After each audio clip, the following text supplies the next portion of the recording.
Tuhan gak bisa memberkati kita kalau kita cuma berdoa. Doa harus disertai dengan usaha. Yang terakhir, salah satu ciri hidup dan ibadah gak seimbang. Yang ketiga adalah gini. Orang Kristen katanya beriman, tapi kalau kerja banyak alasan.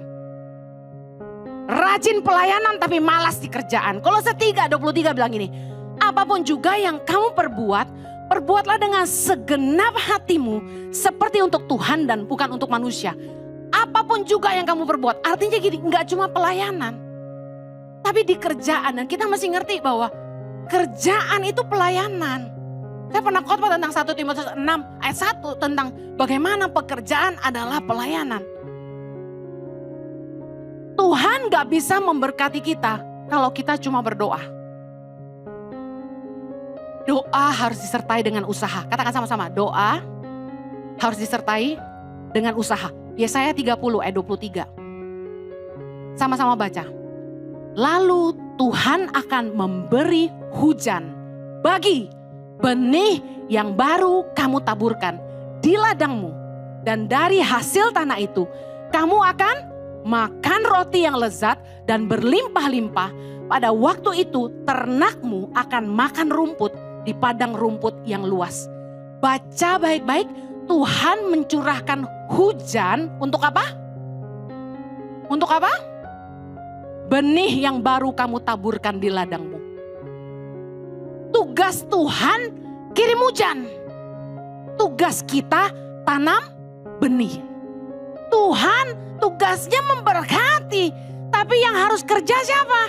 Kita. Orang bilang gak ada duit turun dari langit.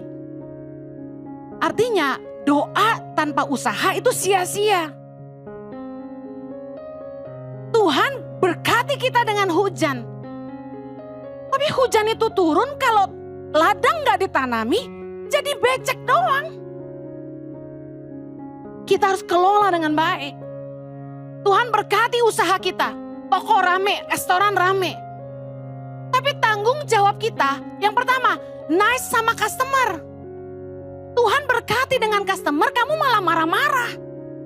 Gak sabar ya? Tunggu tahu.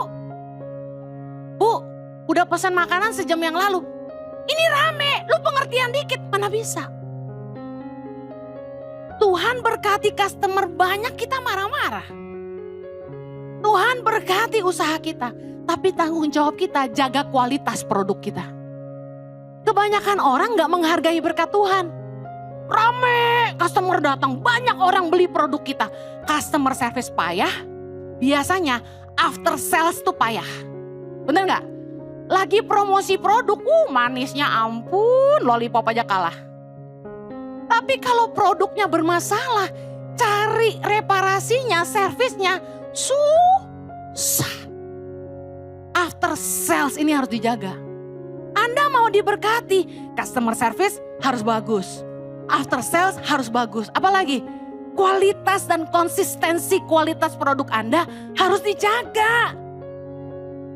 Kemarin ini sempat 2 minggu lalu, salah satu leader di ICI kirim nasi kuning Banjar ke rumah buat sarapan.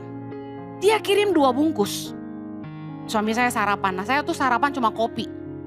Sarapan nasi suami saya, kita beda, Asia bule. Gitu. Padahal dia yang keturunan Belanda. Nah dia makan, dia bilang gini, enak banget nih. Dia bilang gini, masih ada satu lagi? Sebenarnya kan dia tahu itu buat gua. Tapi dia saking enaknya dia bilang, masih ada satu lagi? Saya sayang suami, saya bilang ada satu lagi. Nanti siang boleh satu lagi? Boleh aku bilang. Langsung saya bilang sama staf saya, itu buat bapak aja. Cinta. I love you baby. Nah, jadi saya kan gak nyobain. Saya pikir kalau dia sesuka itu berarti enak banget, bener kan? Yang saya lupa selera kita berbeda. Dia bilang gini, tolong minggu depan pesenin lagi. Wih mata saya ini kan gak bisa baca tulisan kecil. Saya sampai foto, saya zoom. Saya cari nomor teleponnya, saya pesen. Langsung 12 bungkus. Dahsyat gak tuh? Selalu mikirnya bagi-bagi. Saya taruh di meja, dia makan lagi. Kali ini kurang semangat. Kenapa?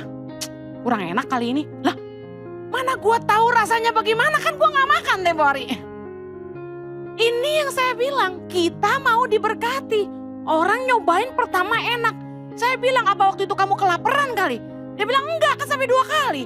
Wah, kok gak konsisten nih secara rasa. Well, Tuhan gak akan memberkati kita kalau cara berbisnis kita gak jujur. Sekali lagi, iman harus seimbang dengan perbuatan. Iman kita harus seimbang dengan kerjaan. Ayub 8 ayat 5-7 baca sama-sama. Tetapi engkau, kalau engkau mencari Allah dan memohon belas kasihan dari yang maha kuasa. Baca sama-sama ayat 6. Kalau engkau bersih dan jujur, maka tentu ia akan bangkit demi engkau. Dan ia akan memulihkan rumah yang adalah hakmu. Maka kedudukanmu yang dahulu akan kelihatan hina, tapi kedudukanmu yang kemudian akan menjadi sangat mulia. Pemulihan Tuhan itu luar biasa, from glory to glory. Amen. Tapi baca, kalau engkau bersih dan jujur. Saya kasih tahu, meski Anda rajin bekerja, rajin berdoa, bahkan didoain banyak hamba Tuhan. Tapi kalau cara berbisnismu gak jujur, gak bersih, Tuhan gak bisa memberkati. Tuhan gak bisa memulihkan. Iman harus seimbang dengan apa yang kita kerjakan.